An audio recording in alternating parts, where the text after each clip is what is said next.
It was absolutely mind-blowing. You read the performance figures and you couldn't believe that this could be unleashed on an ordinary member of the public. Only thing wrong with that car is that I haven't driven it. Most fun you can have with your clothes on.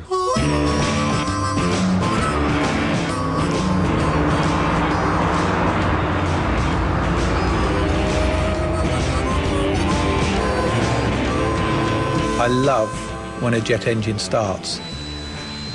And when you start an F1, that's pretty much as close as you get to it in a road car. You cannot explain to anyone what an F1 is like to drive unless you drive one. There's no other car out there which will prepare you for it. I backed it into a concrete wall at about 150 miles an hour in the Suzuka circuit. A very, very embarrassing moment.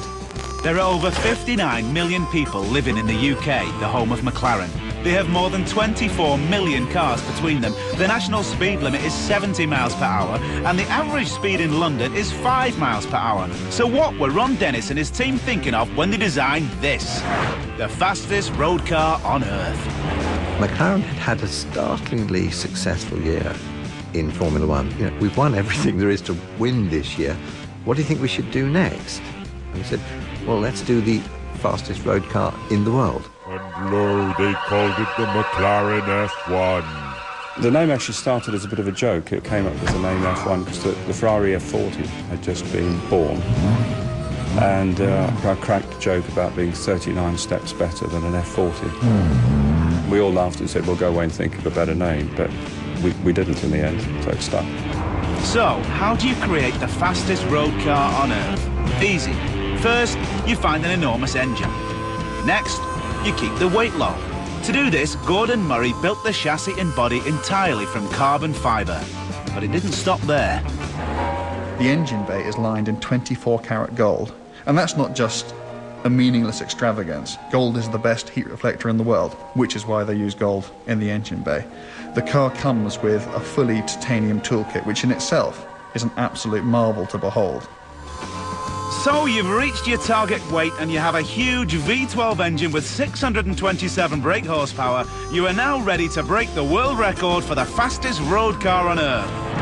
All you need to do is find a place with no speed limits and a racing driver. But why this man, Andy Wallace? Possibly something to do with the fact that he's only the only one we could find that was brave enough to drive the car. Everything was fine until I got to around 230 miles an hour, something like that, and the car started to weave about a bit and use up quite a lot of road side to side. I could have made the decision to lift off, and I thought, wow, maybe it's not so bad if we go a bit quicker. Luckily for me, after about another 5 miles an hour, everything smoothed out and it was perfect.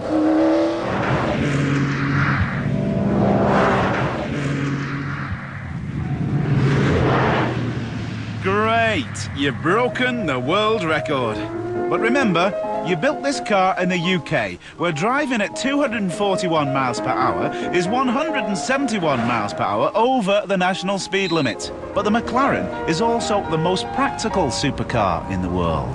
I know that initially Ron Dennis had thought that maybe it should be a single-seater, but I think most people quickly pointed out that if you're going to have a car like this, you're going to want to show it off to your friends.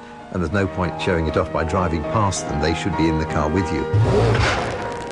As long as you haven't got too many friends, you're okay. It is an eminently practical car, however absurd that seems in the context of a $1 million motor car. In fact, I even went shopping in it once.